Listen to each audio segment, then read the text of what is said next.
I wholly believed that the Roman Empire had been a terrible place and that Christianity had come and it had blessed it with goodness and the idea that is goodness. And if you look at the history, it just doesn't seem to be true. It's not as though the Romans were, until they had the Ten Commandments, going around and planting swords in each other. They might have been committing a bit more adultery, but there is almost no evidence to show that people were worse before Christianity or better after it. And in fact, I would say if you want to understand the danger of religion, and I see it as a genuine danger, as well as many good things. I mean, what you have to look at is not the writings of St. Augustine. The book you want to look at is the Theodosian Code. And that was the law, that was the collection of laws that was made at the end of the century in which Christianity took control. And for the most of it, what it did was it reinforced Roman laws. Yes, you measure grain with this. Yes, you sell your cows like that. You own your land if this happens. You can do this, that, and the other with your wife, and chastise her in these ways. But the book that matters is the book that they put at the end. And that was the book that dealt with the people who the church who were the stated enemies, the bitter enemies of the church. And they were the Jews, the heretics, and the pagans.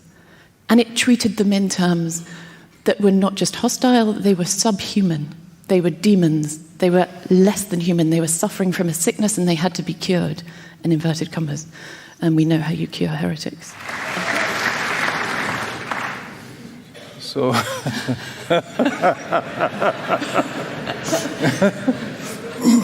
so I suppose everybody can guess.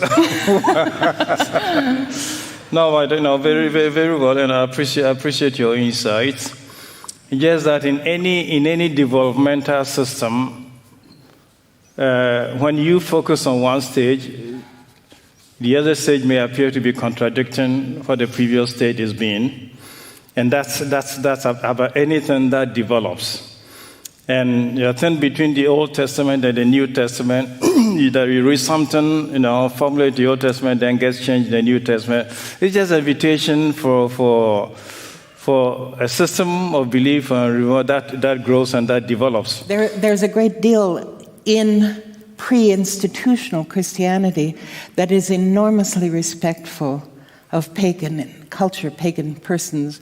The idea of, the obligation one has to legal structures that were Roman at the time and so on. Very clear and sometimes problematic, but nevertheless very respectful of a sort of important knowledge of justice and so on that was present in the pagan world. And if you look at almost any classic theologian, they quote Seneca and, they quote important classical writers very freely, very respectfully. The idea, obviously something very savage took place while the institution of the church was forming itself as an institution.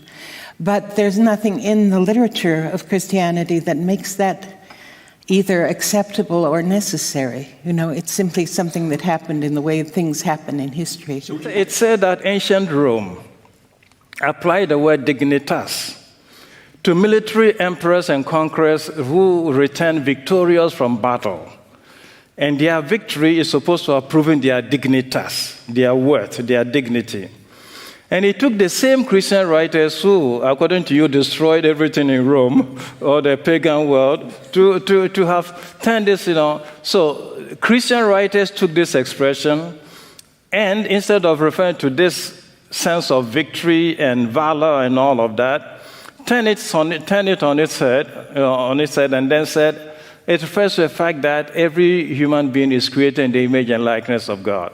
This is particularly important, I think, for some of us from our society, where Christianity has intruded, not always in very positive, ethical ways, intruded for the sole purpose, very often, of preparing the way, a kind of avant-garde for the real stormtroopers of commerce, imperialism, colonialism, exploitation, disdain, racial disdain, etc., etc.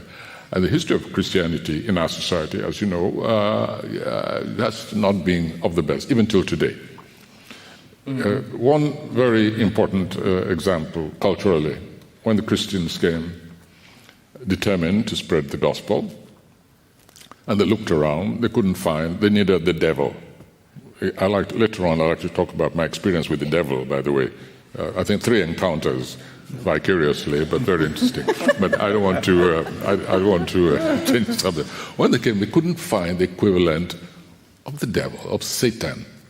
And so they took one of the deities, Yoruba deities, Ishu, who happens to be a trickster, very complex, but I call Ishu the master dialectician. And they took, because he's unpredictable, and he can upset the best laid plans, mice and men. And they took Ishu and decided that is the devil.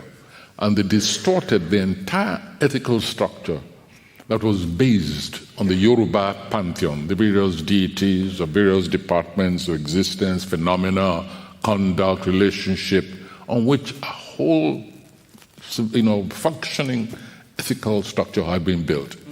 And so when we're talking about rebuilding, creatively rebuilding our sense of, ethical conduct among communities, I think we may have to go all the way back to what Christianity did to us on the African continent. That's exciting. Now, because I just happen to come from 2 countries west of Nigeria, so I'm from Ghana, and so probably can talk also about the experience of Christianity in Ghana. Certainly the arrival of early Christians from Europe in Ghana was kind of ambivalent or ambiguous in its character. Some came as pure missionaries just to talk about the gospel. Some also came as chaplains of the colonizing power, and so you have both of them. Those who came as chaplains, give the impression that they were related with colonization, implantation of other cultures and all. But there are also some who came just, for religious purposes.